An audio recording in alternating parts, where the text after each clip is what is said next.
Chief Justice John Roberts should expedite appeals of rulings against the administration. And to be clear, I'm saying this should be the case for every administration, not just ours, not just President Trump's. Yes, he is the victim of the greatest degree of judicial tyranny that we've ever seen in the history of the United States of America. As a matter of fact, our founders would not have anticipated this. They didn't anticipate this. They made three co-equal branches of government with the understanding that the judiciary was going to be sort of like the junior, co-equal, but still junior branch of government. They didn't see the judiciary as being able to do tremendous damage to the United States with their power, simply because you have the legislative branch, which has the power of the purse. You have the executive branch, which has the power of the sword. Those are the things they were concerned about, and rightly so. They did not anticipate what we're seeing today, which is the judiciary branch wielding the power of, I guess you could say, I don't know, obstruction?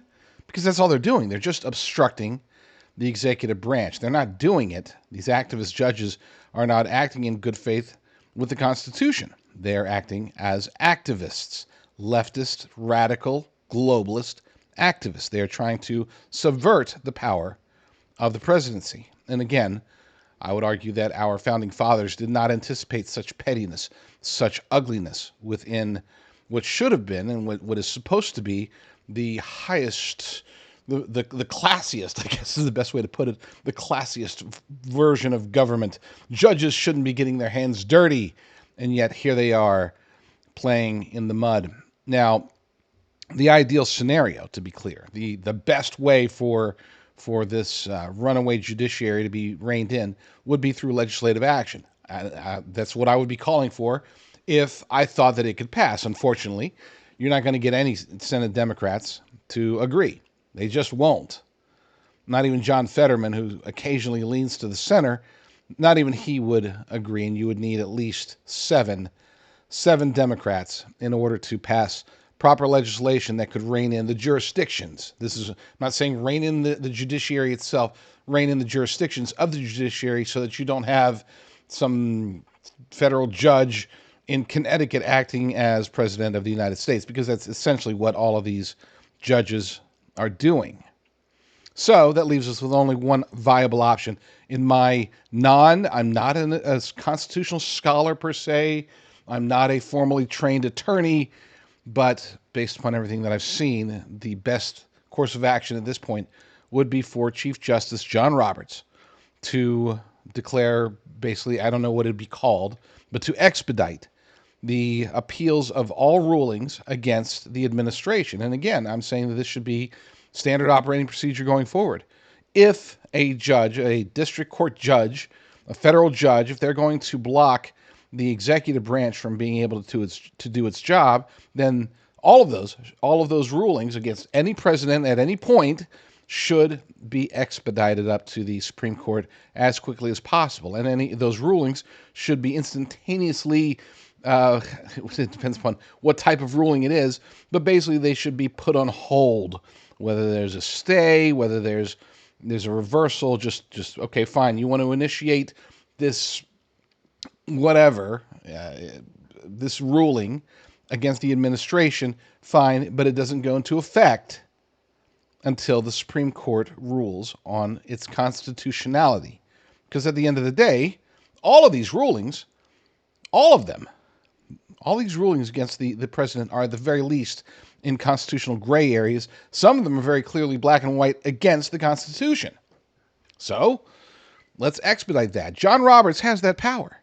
Now, will he use it? Probably not.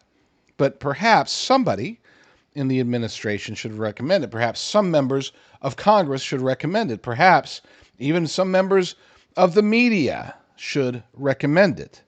This needs to be fixed. I mean, they're writing up satire pieces in the Babylon Bee about it. As a matter of fact, let me pull that up. Let's see. Babylon, there it is. Headline, federal judge appoints himself president. And we laugh, ha, ha, ha, except it's not exactly untrue. According to this satire piece, the Trump administration agenda was stopped in its tracks this week after a federal judge appointed himself the new president of the United States. Legal experts said, there's nothing we can do. He's a federal judge. They're laughing. We can laugh because that is funny, except it's harming our nation. So there's nothing funny about it. With that said, I'll continue because it is Babylon Bee. Sources confirm that Judge Mortimer Dithers, I don't know if I'm going to make it through this one, of the Northern District of California granted himself all the powers of the executive branch in an emergency move to stop Trump. He said, last night, the Constitution appeared to me in a dream and told me to do this.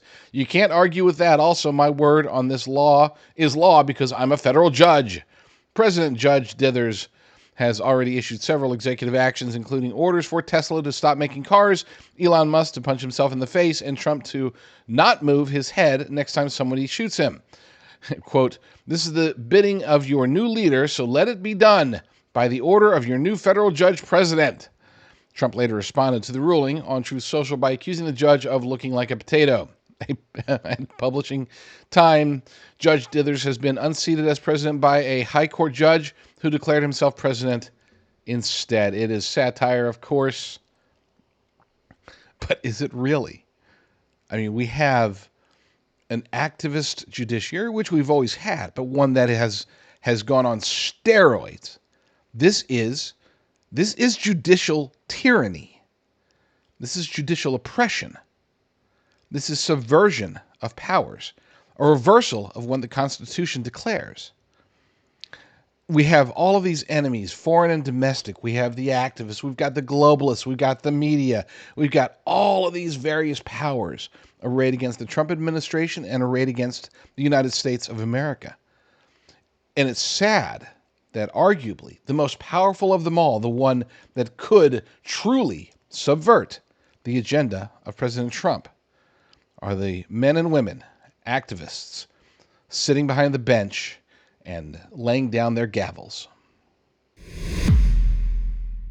I appreciate you watching that clip. If you want to find all the other places where you can follow my work, the best place to do that is at jdrucker.com/find. Be sure to subscribe, be sure to like, and subscribe in other places like Apple Podcast or wherever, because it helps.